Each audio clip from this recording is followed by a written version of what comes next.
5:30. All the September 27th meeting of the County Council order. We'll begin with invocation by Councilman Anderson, followed by the pledge of allegiance.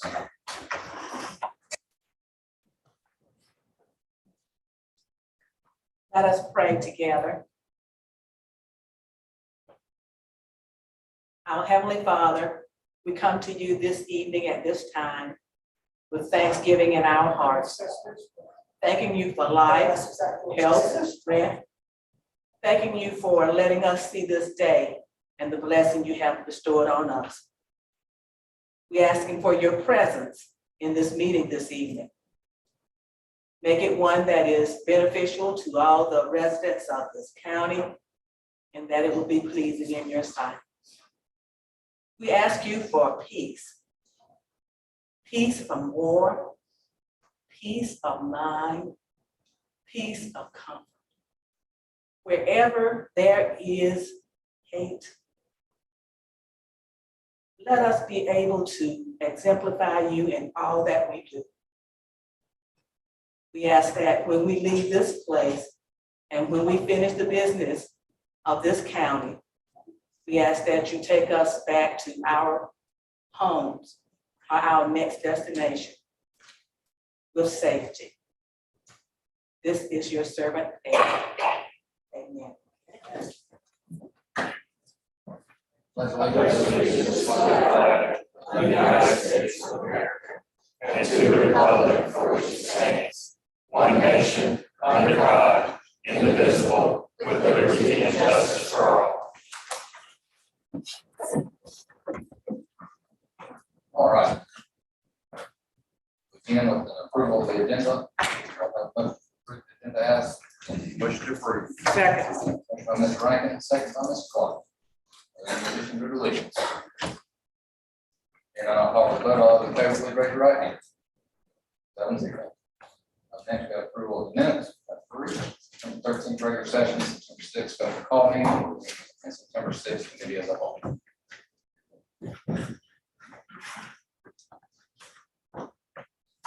Motion to approve the minutes for September 13, 2022, September 6, 2022, September 6, 2022, committee as a whole.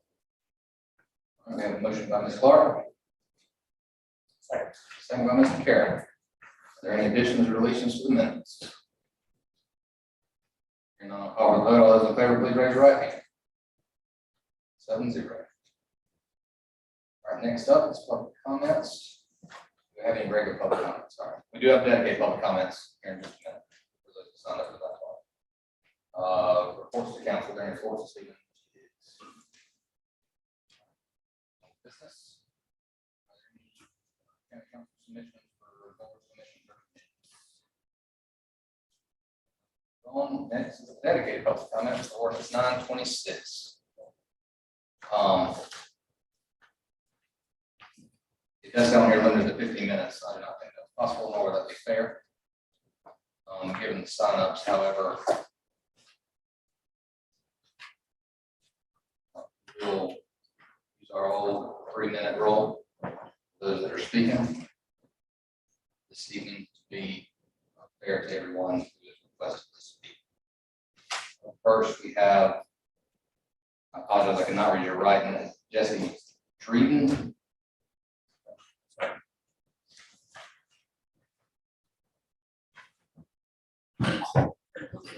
Don't try that again.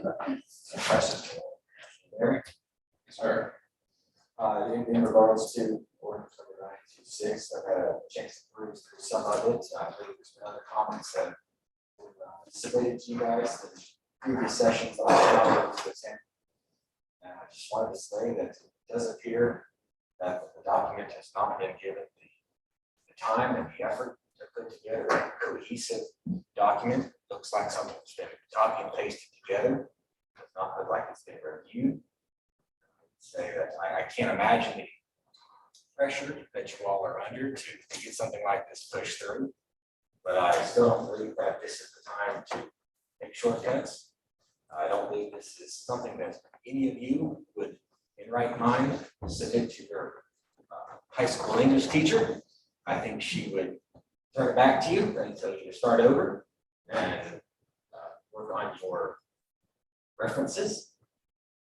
So I think if we're going to codify something into law, it needs to be a document that will stand up to any question, because anything that is not clear will be brought into question, probably by lawsuit that then we'll be facing, that you will have to defend, and that we'll have to pay for. So I encourage you to take the time to review this document, to make sure it is technically accurate, to make sure that it is comprehensive, and to make sure that it is something that will hold up for now and into the future, because it's exceedingly difficult, as difficult as it is to bring something into law, it is exceedingly more difficult to modify or get something out of law.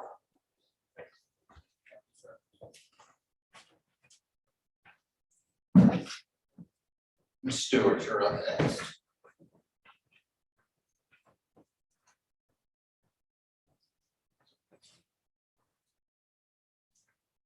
Susan Stewart, 399 Stewart Road, Fountain Inn. I want to thank you for holding this public meeting. It's critical, and I think it's beneficial for us who have been able to speak in the past, but for others who might choose to speak tonight in this official hearing on this proposed ordinance 926. I've shared with you in the past through email and through comments at previous meetings, my concerns, my recommendations, my request for improvement for this particular ordinance. And I just want to emphasize a couple of things again. I will attempt to be very brief. I'm still continuing to be concerned about proposed lot size for our rural agricultural areas. I think when you're looking at a lot that's potentially less than 1/4 of an acre out in a rural agricultural area, that's a huge mistake. It's going to change the landscape of our pastoral lands, our community, our waterways, our green spaces.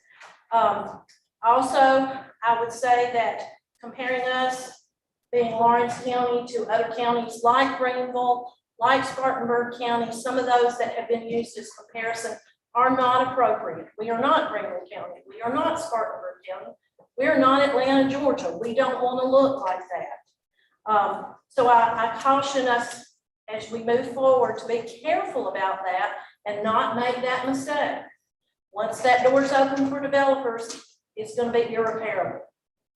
Third, I would ask that before we move forward with this ordinance, that we please consider getting a current land use map and that we have a current master development plan.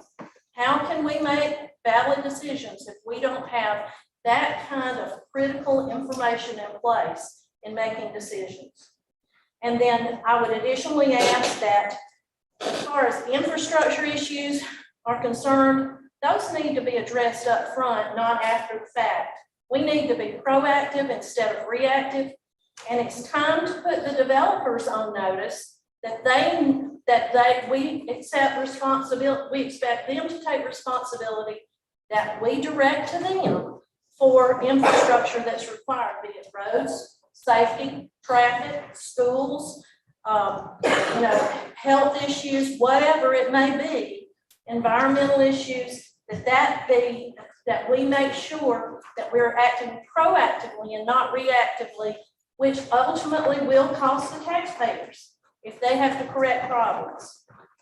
And then finally, I can't emphasize them enough, and I would implore you to think very carefully as you're looking at this ordinance and these elements that we don't want to lead to unnecessary cost for Lawrence County and for the taxpayers. We want this ordinance to be as solid as it can be at the point that we're ready to implement it. And taxpayers, I think, and residents in this community need to be given consideration first. Let's correct the problems now instead of paying for the problems later. Thank you for allowing me to speak. Thank you.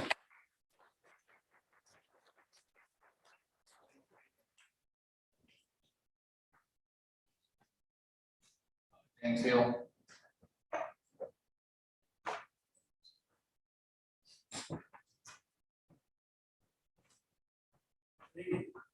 Thank you for for giving me a moment. I'm not asking you for a show of hands.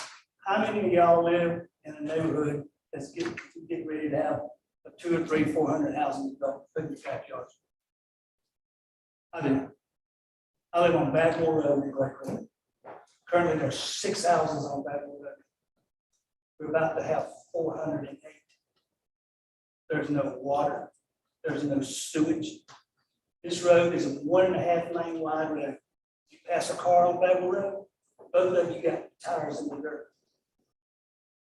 Currently, I got the best water you could ever want to think of. My well produces very, very good water.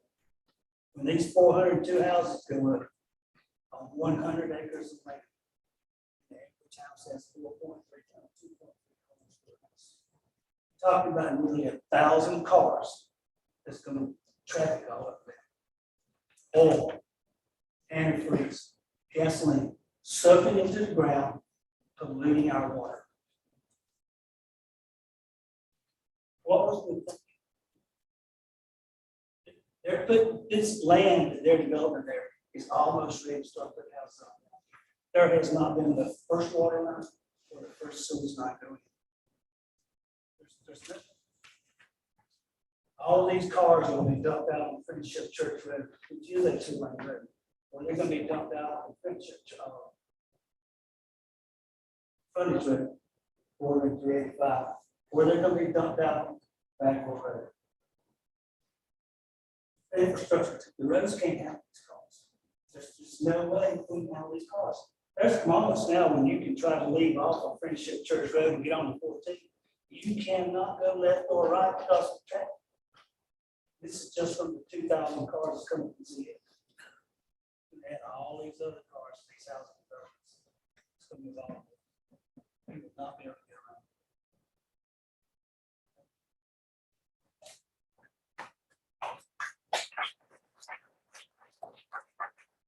Scary.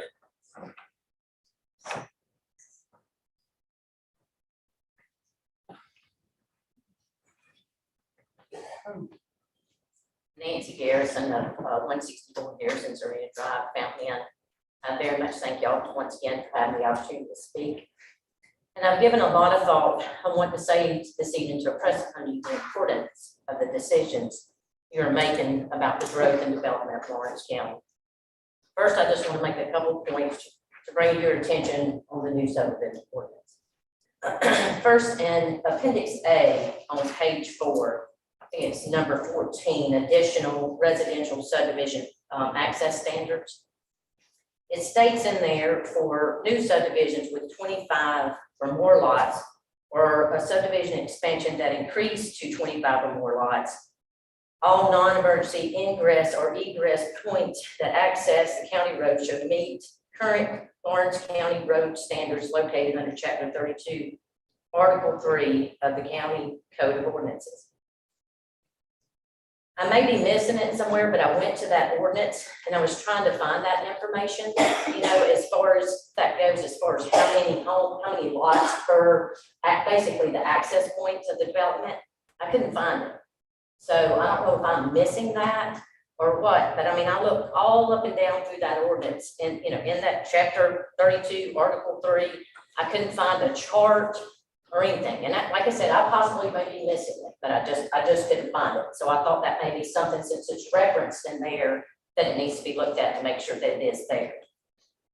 Also, under B on the same page, it states residential development with more than 50 developable lots shall have a minimum access of 2 access points.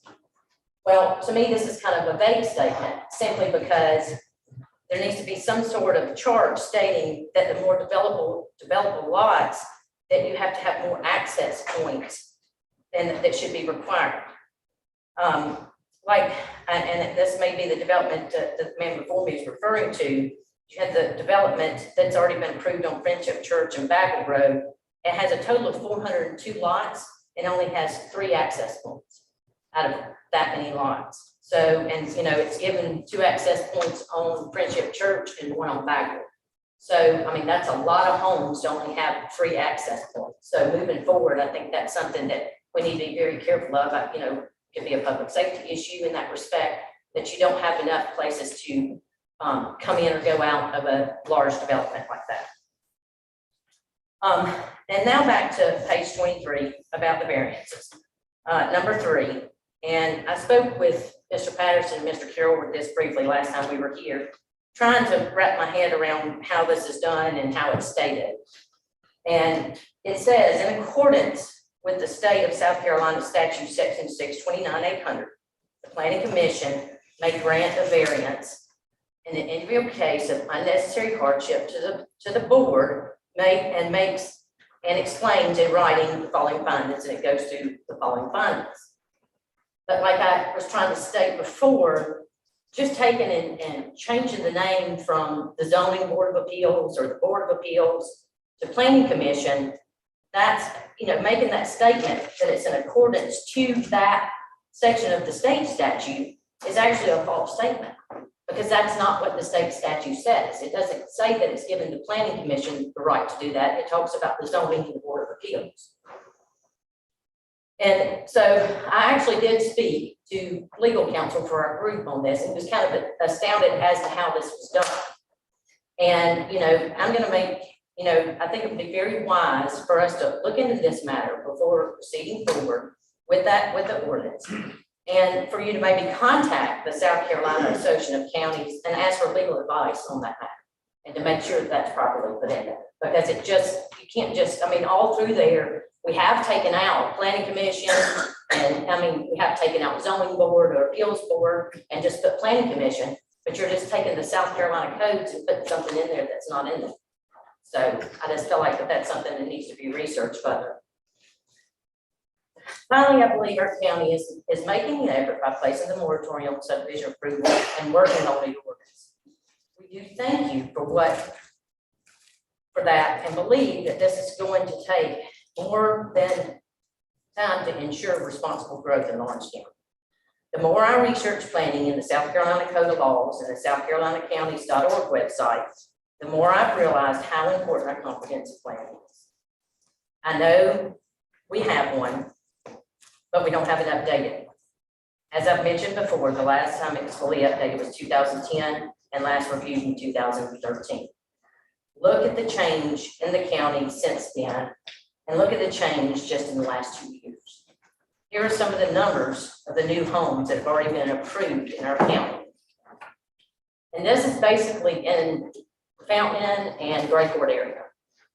We have, and this is approximate number, and because I just went through the planning commission to approve, the things of the approval, so it's an approximate number. But we have over 3,031 homes basically come into our area. And on top of that, which was in Lawrence County, but it's now been annexed into the city of Fountain Inn, we had Durbin Oaks of 99 more homes, Winterbrook Phase 1 and 2 of 200 more homes, and Winterbrook Phase 3, the top of Chapman, of 58 more homes. And then now we've got the possibility of more coming, and that's between the Jones Road and Happy Valley, which is in the same road area off of Durbin Road, and more possible subdivisions going out Friendship Church Road. That land is being sold, and possibility of development. If we continue to move forward with development without proper tools in place, I believe this county will be in for a lot of difficult issues. The comprehensive plan is a very important tool, along with land use map, that gives our planning commission a clear guide for development. The comprehensive plan is supposed to have citizen input to ensure that it is developing in a way that is conducive to all. I know this is a lot of time-consuming work, but I believe it is necessary to continue to move forward. I hope you all understand why this is so important to me and others in our group. We don't want to see what has happened to others in this county, that has happened to us as adjacent property owners, as to a large high-density development happen to others. We had no knowledge of what was to happen. We had no way, we didn't get the 30-day appeal because the adjacent property owners didn't know about it. We have like a small city coming in beside us, and we had no clue of it. And we're here to try to stand up and say, this doesn't need to happen anymore in this county. It has to be where people need to know. We had a meeting in Gray Court the other night, and so many people didn't know of all the homes coming into our area. So I just want y'all to make sure that you move forward with caution and maybe move forward more slowly and make sure this is done correctly. Thank you for your time.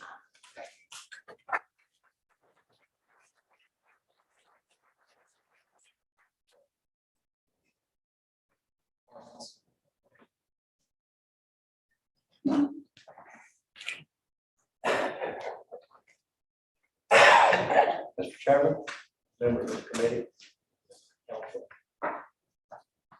My name is Jerome Parson, and I live in Gray Court. Actually, just up on the, right on Highway 14, just the other side of Gray Court Owing School.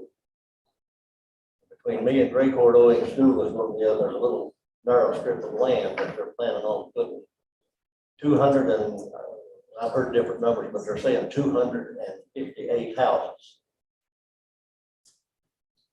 I was down here at the planning committee meeting when they were first discussing that. And there was, I think, I don't know how many is on the planning committee, but there was, I think, 5 there. And one of the members of the planning committee spoke against moving forward so fast. And on account of that, the thing was tabled. Well, the next month, there was 4 members of the committee there. Like I say, I don't know how many is on that committee, but there's only 4. And they okayed it, they approved it. This is a subdivision, they call it Fox Hollow. They showed a traffic study that said that they were going to put in a left turn lane off of Highway 14, on Highway 14, to get into this development.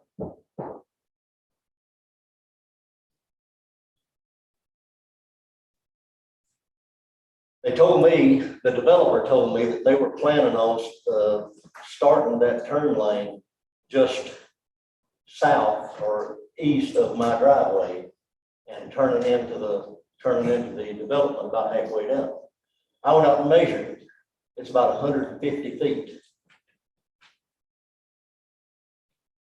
What kind of a turn lane is 150 feet? That's going to handle about 3 cars, maybe.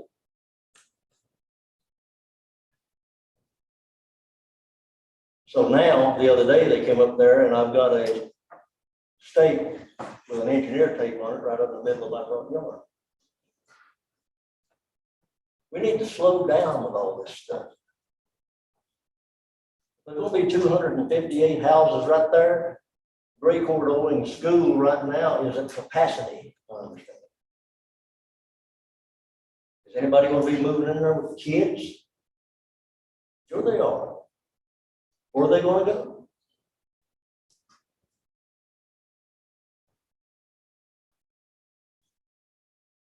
Slow down.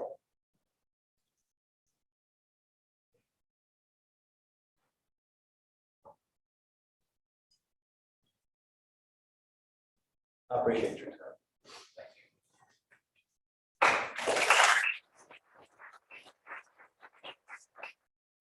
Ms. Brock.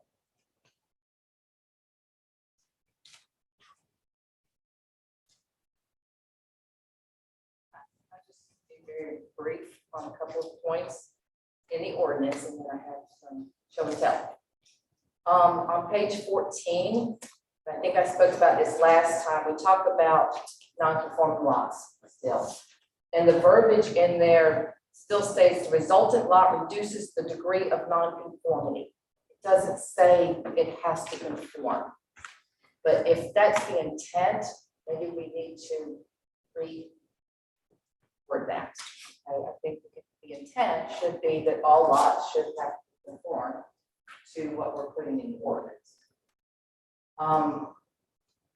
Page 19 talks about the traffic study. And we talked about this, it was a half-mile radius because of the ruralness of our county. I feel like that needs to be increased to at least a mile. And it also includes impacted intersections. That obviously needs to stay. That'll be important. Page 22, under preliminary plat construction site approval. Preliminary plat approval is approval by the staff. of the Planning and Public Works Departments and or Planning Commission, which documents for the subdivided their proposed subdivision is in accordance with applicable regulations, and that construction of the subdivision may proceed. Is that true on a preliminary plat? Let's see. And then on page 34. Yeah, page 34, we talk about open space residential development standards.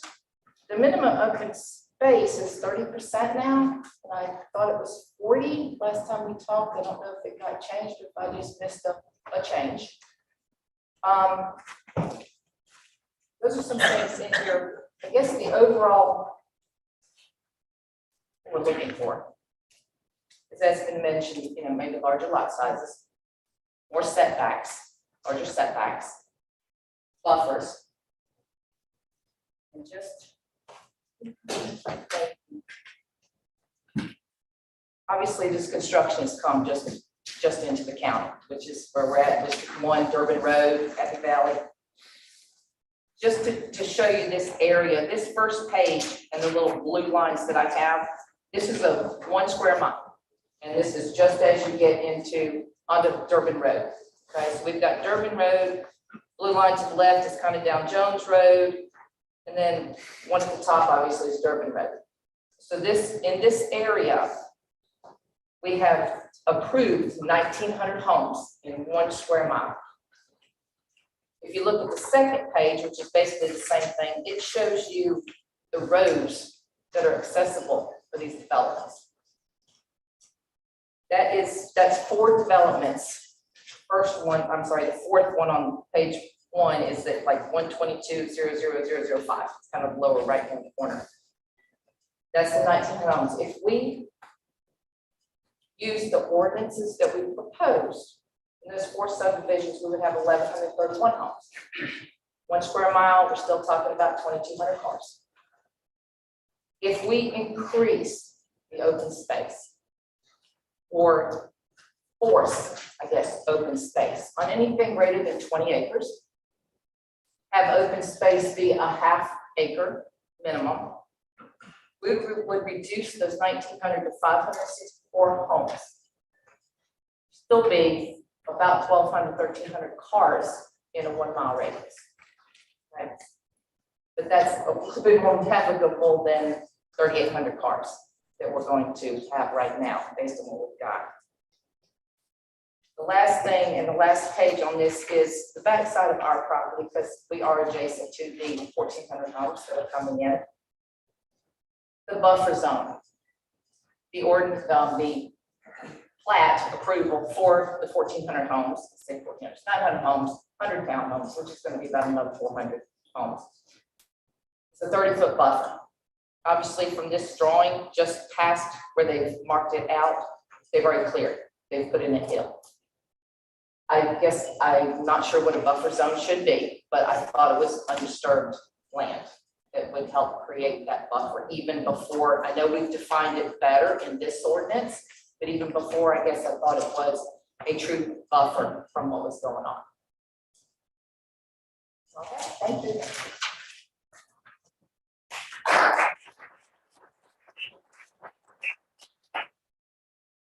Mr. King.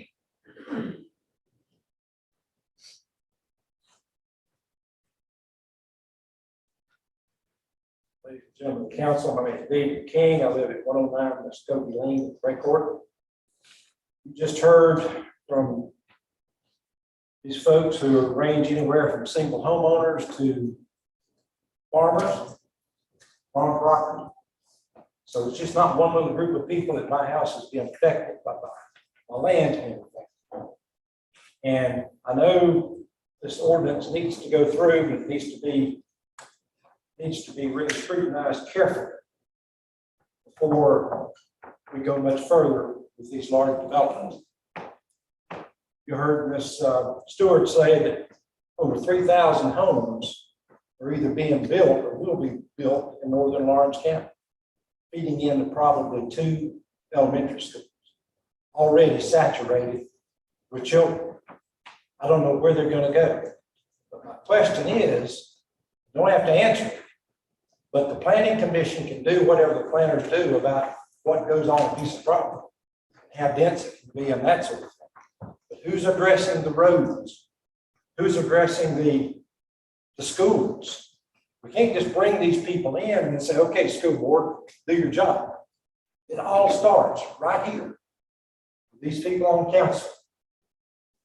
And I think council needs to step up and say, wait a minute, we've got this large growth going on. How much more can that community take before they're saturated and things start going downhill? Of course, when our schools are overloaded and kids can't learn because they're crowded and they're learning in mobile homes, the cars can't get through traffic, and Great Course just a little wide place in the road with one traffic light. And all that traffic coming in within a couple of miles, of what's going to happen? If you don't know, and if you've not been in that part of the county and late, take a drive through there. I know some of you live in that area. Got one representative here, at least one. Drive through there and just walk around, drive around and look at some of these places that are being used, like the one on, well, Fox Hollow's not started yet. The one on Friendship Church Road. You've got one large dust pile over there with no infrastructure at all. And all that traffic going to try to feed into a little 2-lane road. So I'm asking you, please do what you're elected to do and take care of the people. Please, we need that. Thank you.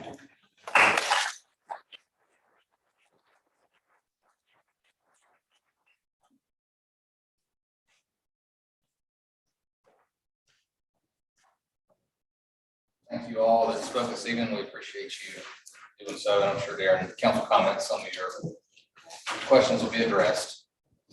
Up next, we'll move into new business. We have approval. We have approval of resolution 2022-45C, project supply inducement agreement. I will call on County Attorney. Thank you, Mr. Chairman. I'm going to call on Ms. Finley from the Development Corporation to give you the details on that. Thank you, Mr. Chairman and council members. This first item that's on for new business, I mentioned it's for 9A and B.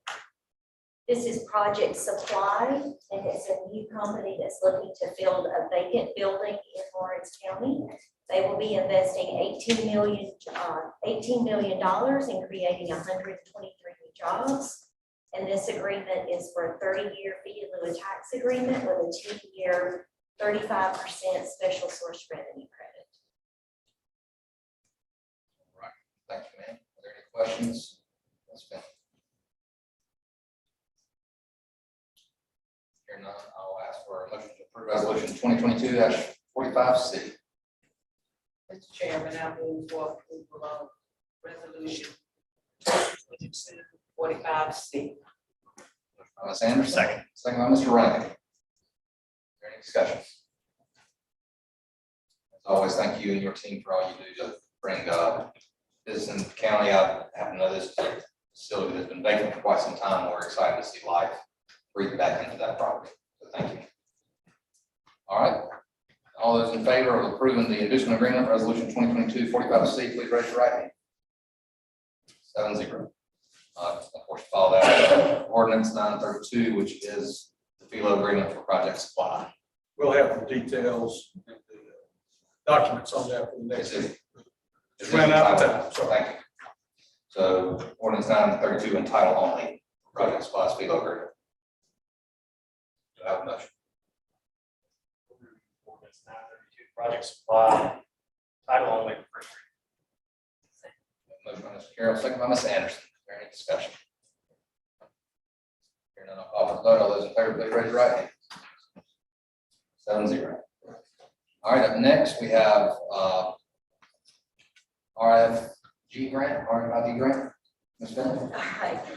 Yes, that is a South Carolina Department of Commerce grant agreement for project supply for $300,000, rural infrastructure fund grant.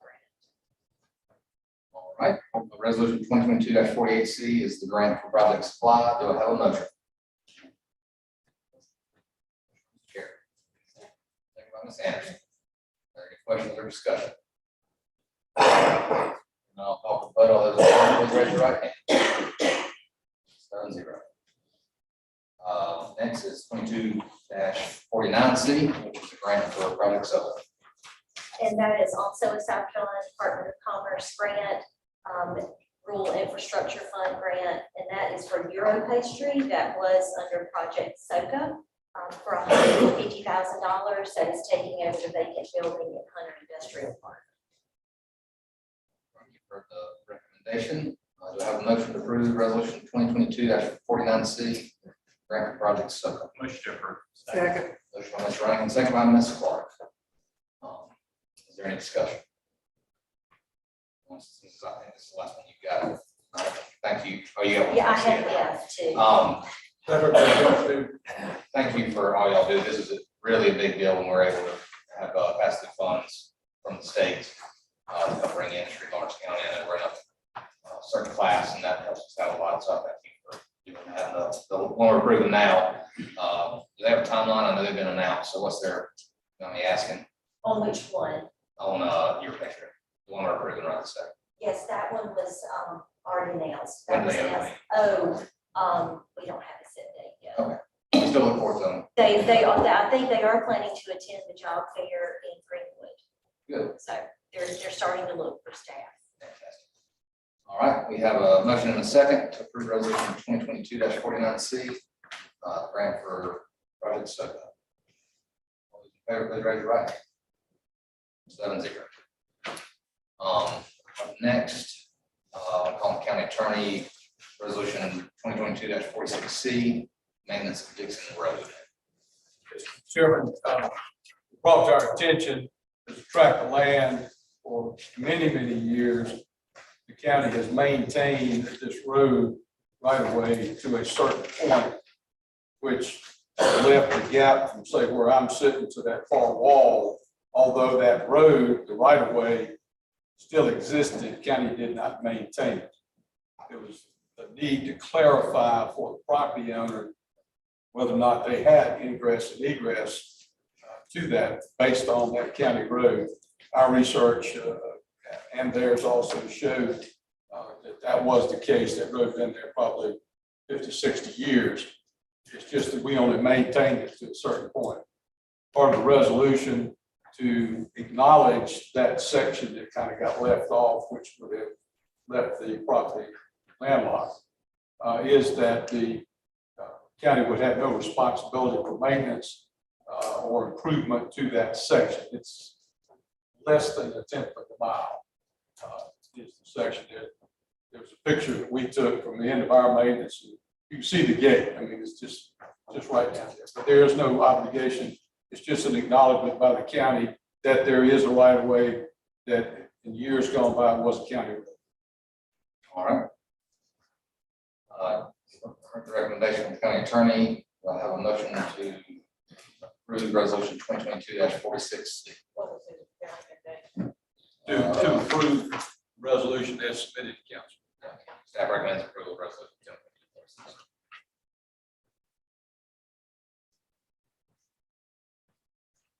2022-46. Motion by Mr. Carroll. I'll second that as my district. Make a second on that. Is there any discussion? Anybody, who else had any issues with the road? Nobody had any other issues other than us not taking care of things? It's just the gap, which makes it appear that we have landlocked that piece of property Okay. because it was never maintained by the county. There's a clear sign that says in the county maintenance. The road continues to exist. It was an old farm road that the county took sometime probably in the 1940s. It would be unfair to any property owner to leave it landlocked. That could result in litigation saying, hey, you gotta open this up. So in an effort to clarify that, we acknowledge that right. That's what we're asking. Thank you much. Yes, ma'am. Is there any other discussion? And then I'll vote all those in favor, please raise your right hand. 7-0. All right, up next is resolution 2022-44C. Call on Ms. Finley once again.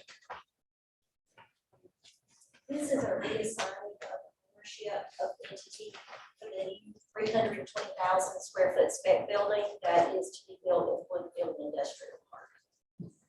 Just because it's changing, and it's a partner that they're bringing in, they're changing it into a new corporation, but looking forward to that 300,000+ square foot building. Yeah, I believe, if I'm not mistaken, it's the fee that we approved in Yes, so 2021. Yes, I Yes. think it's it's been on the books about a year. So this just transferred ownership. All right, do I have a motion to approve resolution 2022-44? Motion to approve. Second, Mr. Raymond, second, Mr. Trevor. Is there any discussion? We're excited to see how it's done. All right, I'll call for a vote on approval of resolution 2022-44C. All those in favor, please raise your right hand. 7-0. All right, next is county council comments. I'll start on my right, Ms. Clark. I don't really have anything, but thank all of you that came out tonight and expressed your concerns and issues. And I hope to work for us to work with you all to see, we all work and live and retired in Lawrence County, so we do definitely want to work together to see some progress towards Lawrence County. So thank you all so much for coming out. Mr. Thank you, Mr. Chairman. Thank you guys all. Again, I'll reiterate her comments for coming out and speaking tonight. I do appreciate hearing you guys, your feedback on the subdivision ordinance. And, you know, I can sympathize with some of those developments that were approved before. You know, these developments, from when they're approved and presented to the planning commission to when they're actually beginning construction is, you know, 4 to 6 years. Sometimes even a little longer. And so a lot of these decisions were before I was even on council. And, you know, we're kind of coming in and realizing that, you know, there were some issues, and that's why we decided to place a moratorium on new developments. I think that was a great decision to kind of give us some time to go back and rework the subdivision ordinance to make some of those changes to make it better for everybody. And so, you know, we are listening and we are trying our best. It is a tough job being up here and hearing all the different, everyone has a different opinion, and, you know, trying to find a balance and trying to figure out how to do it the right way. But I do feel like the subdivision ordinance is a step in the right direction, and obviously we want to get any kinks out of it now, and obviously we'll try to make sure it is good to go by our meeting in October. But again, I just want to thank everyone for coming out, and for working with us, and for being patient. So thank you all. And last thing I want to say is our hearts and my prayers are with everyone in Florida and the other impacted states with the incoming hurricane. Mr. Trevor. Thank you, Mr. Chairman. On Friday, after you told me that the White Azalea Trail was open, Lita and I went out and walked the trail. It's about 2¼ miles long. Starts, well, that's a loop, so you can start where you want to start, but it runs from the Chamber of Commerce building over to the back of the Higher Ed Center and then back through the woods. It is really, really a nice trail. It's beautiful. It's going to be even nicer when the Trails Group, you know, puts the white azaleas, which are native to this area. They've bought a bunch of them and they're going to be placed around so that it'll have its trademark around it. Probably the list of people is too long to read, but Bud Marchant has taken over the Trails leadership and is just doing some work that's going to be beneficial to the county for a very long time in terms of quality of life. Bob Bryant's been working with him, and you know, I think we've got a star in our county these days. I think we've got a bunch of stars in our county, but Andy Howard has just been such a help to all of them in terms of being resourceful and being able to get these projects finished. It's one thing to be able to do them and put them on the books and to be able to say we're going to accomplish things, but you actually have to do it. You actually have to execute the plan, and Andy is going through the penny sales tax that Walter Hughes and others were successful in gaining the support of the county to put in place, which is going to change the nature of our county for a long time. We're going to have a lot of great projects that affect individual communities from Joanna to Breakport and Fountain Inn. Also, Justin Benefield at Prisma at the Lawrence County Memorial Hospital, they've been all in on this. You know, they've been supportive of this from the beginning. They've got their name, Prisma, the larger company, on the small private trail at Greenville and stuff. But I recommend the White Azalea Trail to you, and it's worth the time that we've taken to express that, Mr. Chairman. Thank you. Thank you. Yes. Sam. I'm just gonna piggyback on Councilman Tribble. I think what he's presenting to us and telling us is trying to show us that 1 cent local option, sale option tax, and what it was taxed and see what it's doing. And he's talking about the trail. That's one of the things that we did. And on Friday, we also broke grounds to start the work on the courthouse. So we are moving forward on that 1 cent sale tax, and we are doing things that's gonna be helpful to the community, and the community can profit from it.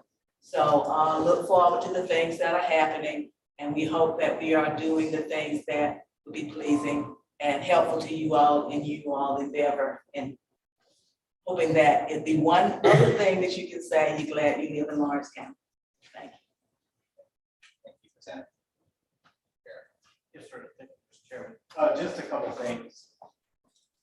We're super close to being on a third reading of a subdivision ordinance that is super important and highly contested. I will say that I live in Greatport, so I am in that area. I know the roads we speak of, I know the areas, and I know that it will impact us all. Now, a lot of the houses that are in the pipeline to be built were approved prior in ordinance 910 and prior to us changing this ordinance. So some of that, the horse is out of the barn. But we talked about smart growth, and that's what we needed, right? Smart growth for Lawrence County. Smart growth is not necessarily stifled growth. We need to make sure that we don't create a document that completely pushes people away from Lawrence County. Great ideas have been brought up every time we've had comments from the citizens from District 1 and other areas, primarily from District 1, because that's where the pain is right now. Over 700 square miles in Lawrence County, and most of the concern is in a small area in the northwest area of the county. And that's because that's where the growth is coming. It'll go other places, but that's where it is right now. We will get a document that hopefully will control future growth in a smart way. But what it looks like in Fountain and Greatport may not be exactly what it looks like in Cross Hill or Waterloo or around the lake or somewhere like that. So we need to make sure that it's not so constraining that certain kinds of growth don't occur in other places. Zoning is going to be the answer to land use, not a subdivision ordinance and different ordinances. We need to know what we have and what we want in different parts of the county. That's going to be an answer. The comp plan is being worked on right now. That was referenced, and that is something the county's working on. It will take a while, but we will have robust county input. So community input will be a huge part of that. The document that we're going to vote on at third reading may not be perfect, but it has been reviewed. It's not just a hodgepodge of different things as may have been represented, not perfect, but it has been thoughtful. A lot of time has been put into it. A lot of community inputs put in, and changes were based on that. So I just want to let you know that I am a taxpayer as well, and I live in this county, and I want it to be good, but I don't want us to absolutely stop anything from growing in Lawrence County. Just my opinion. Mr. Mayor. As always, I appreciate those who choose to speak. I would like to attempt to answer a few of the points that were addressed and go backwards. The access points that was referenced, I think it's a good idea for the chart on how many homes need X number of access points. I'll ask staff to research that and see what we can do about that for third reading. As far as the first comment on the access points and the addressing the county roads, that section is saying that any subdivision that has an egress that entities onto a county road, that those roads must be brought up to today, whatever, whether it's 2022 or 2029, whatever the current standards are that day, any county road that development dumps onto will have to bring that road up to the current standards. That's what that section is for. But I do believe, you have a very good point on the access chart, because I do not have one of those, and I think that would be, to consider. As far as variance question, I believe that part hasn't changed since you brought it to our attention, to reflect what's more applicable to this county. On schools, I'll be careful what I say, because I don't know any of their jobs. But we have begged, to the point of on our knees begging them to work with us, to make a change, to be progressive, to try and do something, because growth's coming, whether, it doesn't matter if we pass this ordinance tomorrow or next winter. Excuse me, when we actually pass it, whether we pass it or not, growth's coming, and everybody's got to get ready. We're making our appropriate needs in Sheriff's Department, EMS, 911. We're making sure that we're addressing the road concerns today. For that, schools is something we have zero control of. And like I said, we have begged and begged and begged for their attention to that. And we've offered our assistance anytime we get something on our plate or the thought of one coming, we refer to them immediately so they can put that in their whatever plans they have. But unfortunately, all we can do from these seats is encourage. We have zero control over the schools, but we do recognize that that is an issue, but we cannot control what they do or do not do. We are aware that there is vast growth in one small particular area of the county. Unfortunately, we have explored the possibility of moratorium by district. I think there are several that actually agree with that and approve that. However, what we found from talking to the state, that is not an option to just restrict one particular district from an ordinance. If it was, that would answer a lot of problems. Just to not do that. The comment on the distance of the road studies, we added that impacted intersections to address that issue, because we definitely recognize that there's some places where there'll be 5 intersections in a half mile.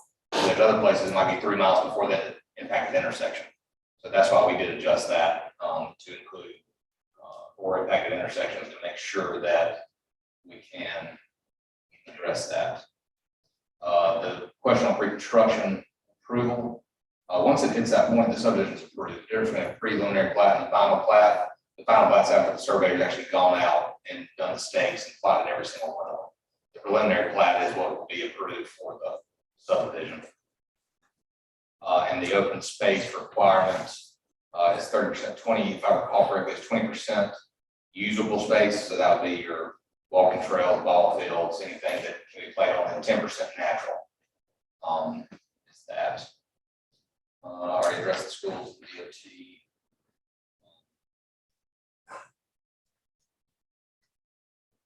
Bagwell Road subdivision is referenced. Honestly, that's probably the subdivision approval that initiated this process. And to note that, that was actually 2 ordinances ago. That was, and I don't remember the number on that one. It was an older one, 630, somewhere in that range. But it was an older subdivision. So that's when ordinance 910 came into existence.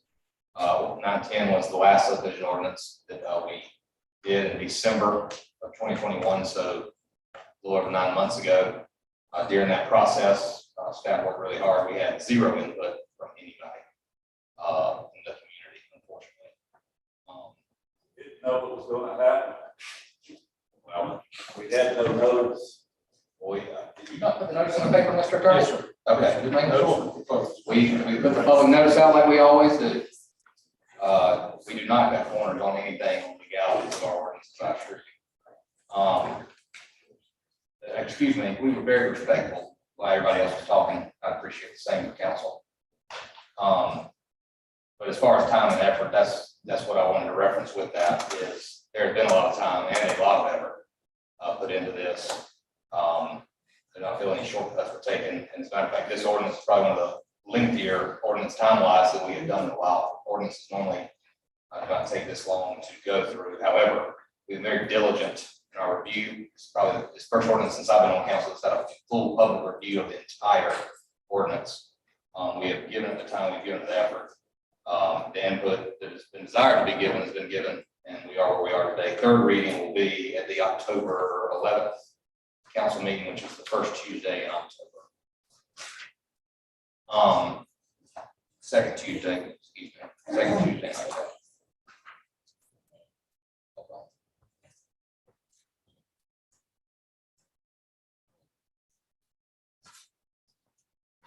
October 11th, second Tuesday, our first council meeting of the month. And it will be right here in this room. To echo Ms. Anderson, Mr. Tribble, thank you, Andy. I believe, if I'm not mistaken, that project is the first of the CPSD projects to be completed from the county side. I know that the Trail Association, Mr. Marchant, his crew are going to beautify some more. I think they got some signs planned, some vegetation, and we look forward to seeing that. But congratulations on getting that accomplished. That's a big deal, and we thank you for your hard work because you're managing plenty more and not just that one. Ms. Anderson referenced the groundbreaking here at the courthouse on Friday. I appreciate staff that helped put that together.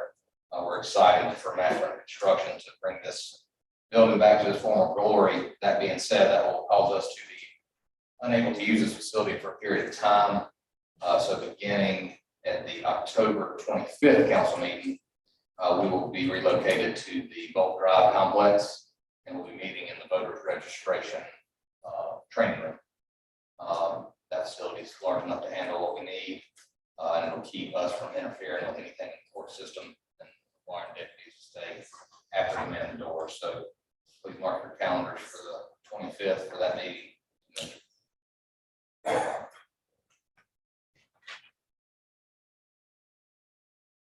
That's all I have for the evening. There is executive session, contractual matter, elected building grounds. Do I have a motion to move into executive session? Motion to move into executive session. Motion by Mr. Rankin, Second. second by Ms. Clark. All those in favor, please raise your right hand. Motion passes 7-0.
Appreciate it. It'll probably be there for the rest of the winter. It's great. Okay, just holler at us when you're ready.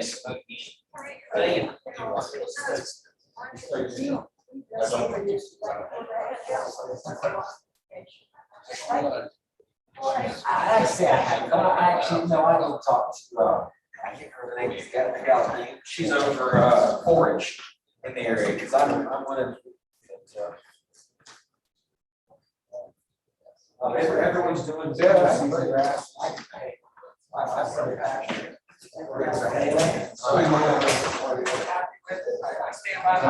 Currently 6:38, I'll call this session of council back to session. Council met in executive session to discuss construction matter related to building grounds. No action was taken during executive session. So we're all now open for any motions need to be made.